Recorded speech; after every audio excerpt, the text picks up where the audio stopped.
Chapter 10. Telepathic Volation. I will not attempt to take up your time in endeavoring to convince you of the existence of telepathy. Psychic science has made such wonderful strides of late that not only are its students fully aware of the truth of telepathy, but the general public as well are fully posted on the subject, and generally accept it as an established fact, as ready as they do the X-rays or wireless telegraphy. In fact, the public has always believed in a general way in thought transference, and the recent scientific experiments in telepathy have but served to confirm many people in their beliefs, which have been always entertained by them. The purpose of this lesson, therefore, is not to convince you of the fact that telepathy or thought transference is an existent fact, but to give you an idea of the proper means of using the same to your advantage. Every thought, whether voluntary or involuntary, causes thought waves or vibrations to be projected into space, with vibrations affect the minds of others to a greater or lesser degree.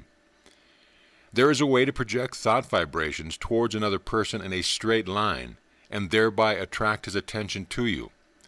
This plan, compared to the ordinary plan of undirected projection of thought waves, is as a rifle bullet compared to a load of mustard seed shot. The rifle bullet is vastly superior, providing your aim straight.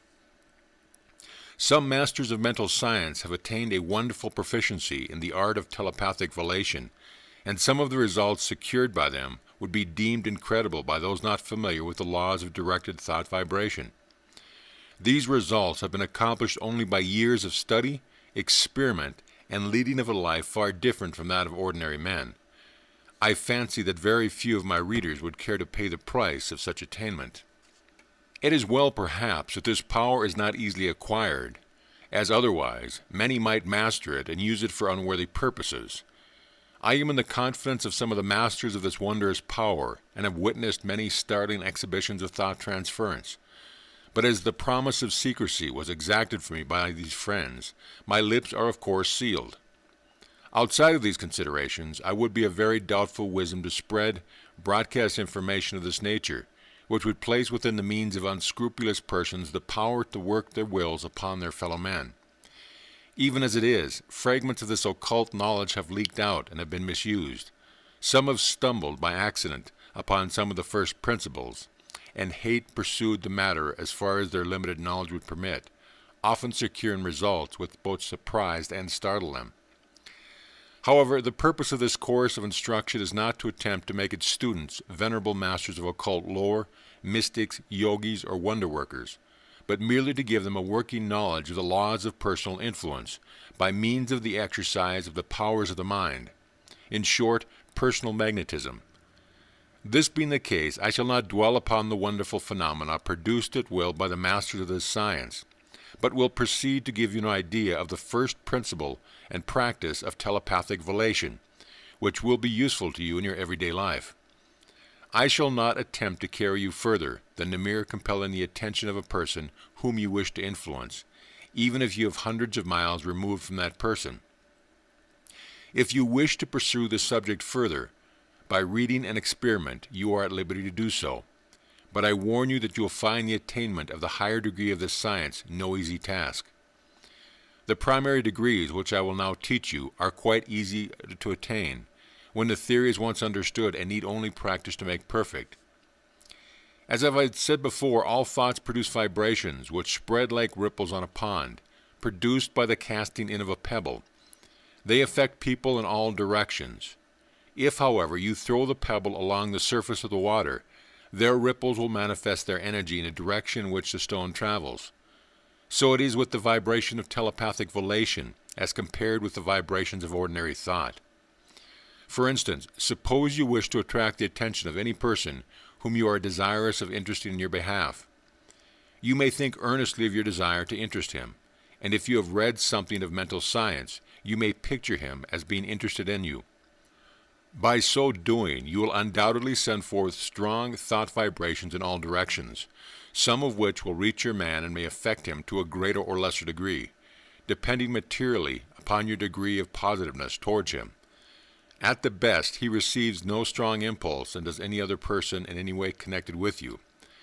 But on the other hand, if you so arrange your mental telepathic apparatus that the strong vibratory impulse travels in a straight line to the desired person, the message will be received far more clearly.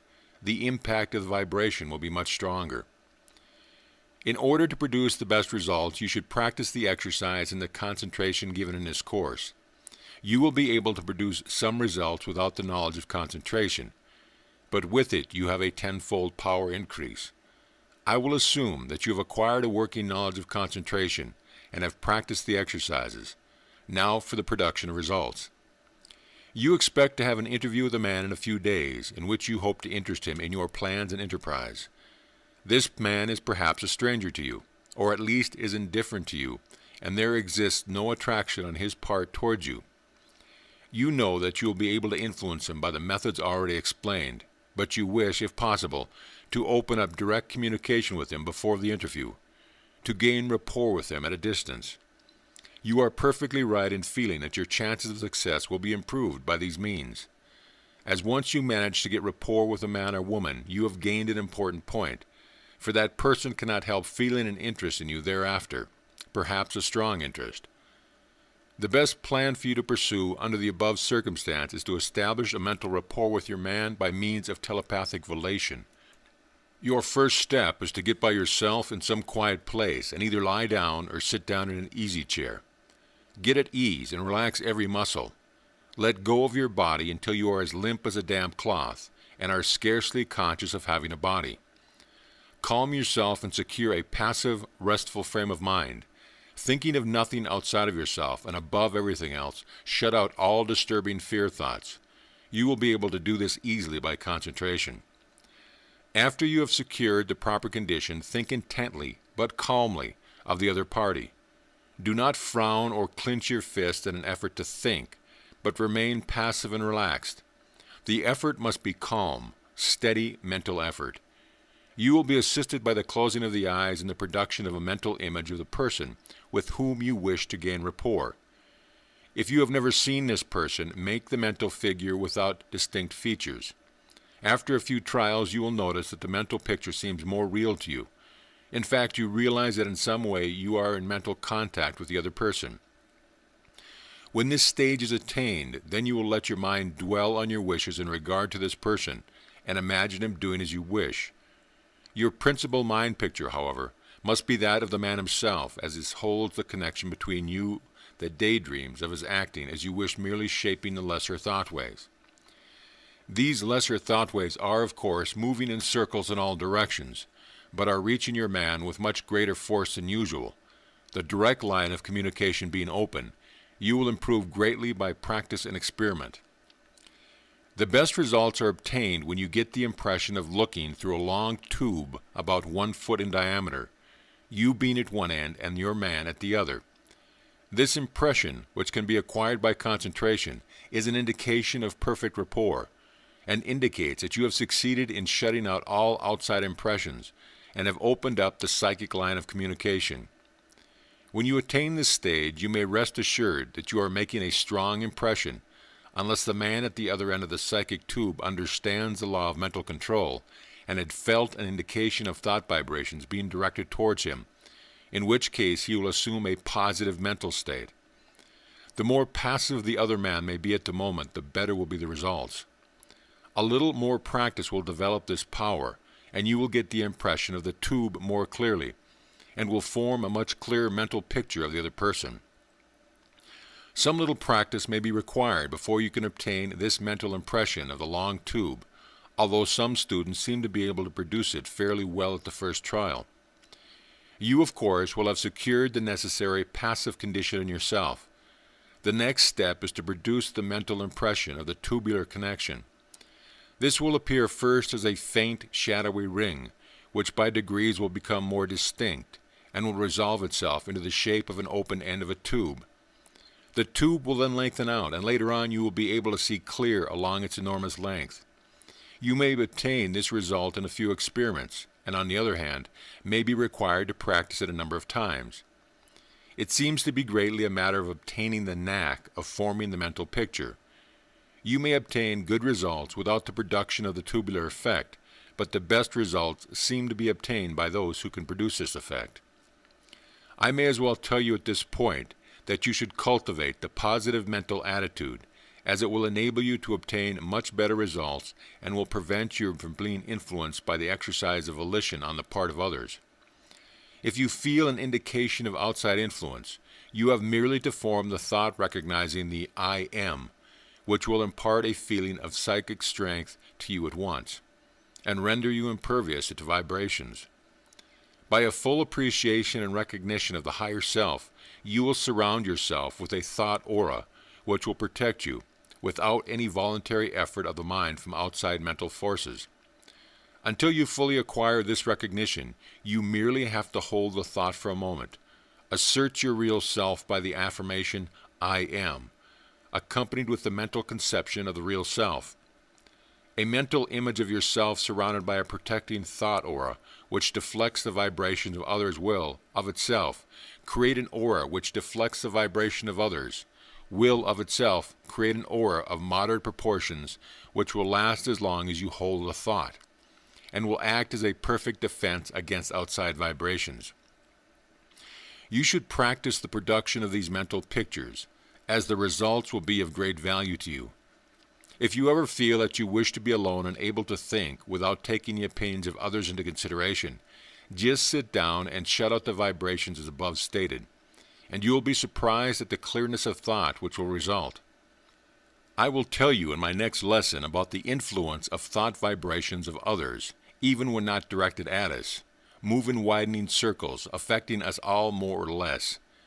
Nature had provided us with instinctive powers of resistance, but nevertheless we are affected more or less by the thought vibrations of others, and what we think or our opinions are often merely the consensus of the opinions of others with whom we are surrounded.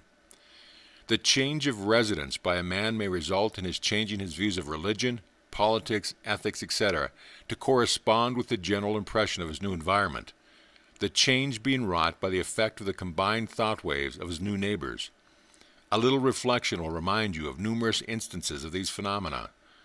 Waves of popular feeling will sweep over a country, arousing nearly everyone, and then will die out as suddenly as they came. A peaceable crowd may be converted into a savage mob, and so on. The emotions and opinions of a man being molded to a greater or lesser degree by the quality of the thought waves reaching him. You will readily see how valuable is the knowledge which will enable you to shut out these outside impressions at will, and allow you to be governed entirely by your own reason, judgment, or intuition. Do not pass by this matter lightly, for the time may come when this knowledge will be of incalculable benefit to you. There are times in which clear thinking is of vital importance to every man. A powerful pressure may be brought onto you to do certain things, and you are undecided just how to act. You need your best thought at this point, and the way to get it is to surround yourself with a protecting thought aura, and while secure in your own mental castle, decide what is the best to be done. Many of your best decisions will be made in this way. By all means, acquire this art. I have digressed somewhat in my desire to instruct you in the means of defense, and we will now resume our discussion of offensive methods. We will suppose that you have followed the instructions regarding the opening up of direct mental connections with your man by means of telepathic volation.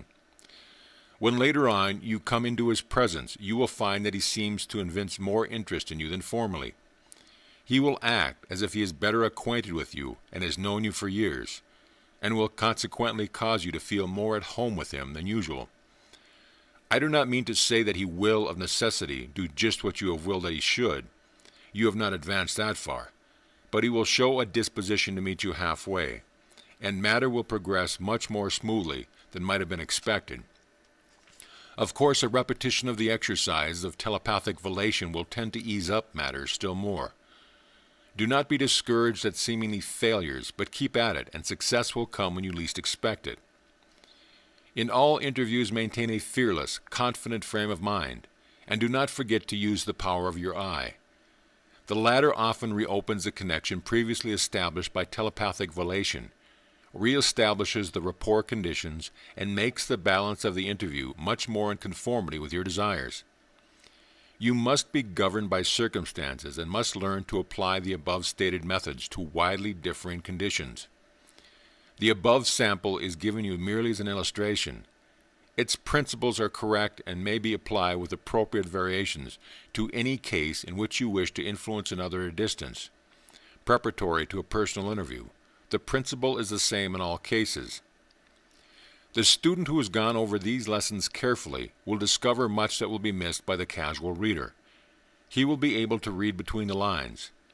If you were on the right track, much that has been stated will appear plainer to you with each reading. You'll get new ideas every time you take up a lesson and read it. While the casual reader will merely skim over it and not enter into its spirit, the result being that such person will miss the esoteric teaching and will only see the outward or esoteric meaning, and will find the explanation and exercise about as clear as mud. This is just as it is intended. Man findeth that which he seeketh. One man will find coal plainly exposed, whilst others will find the diamond embedded in the earth. But both diamond and coal are composed of the same material. Ask and ye shall receive, seek and ye shall find. In concluding this lesson, let me say that while the powers of the mind, as illustrated in the form set forth in this and preceding lessons, may appear wonderful, the power of thought, as exemplified by what is known as the adductive power of thought, far exceeds the phases of which I have told you. I will endeavor to impart to you an idea of this wonderful subject in our next lesson. End of chapter.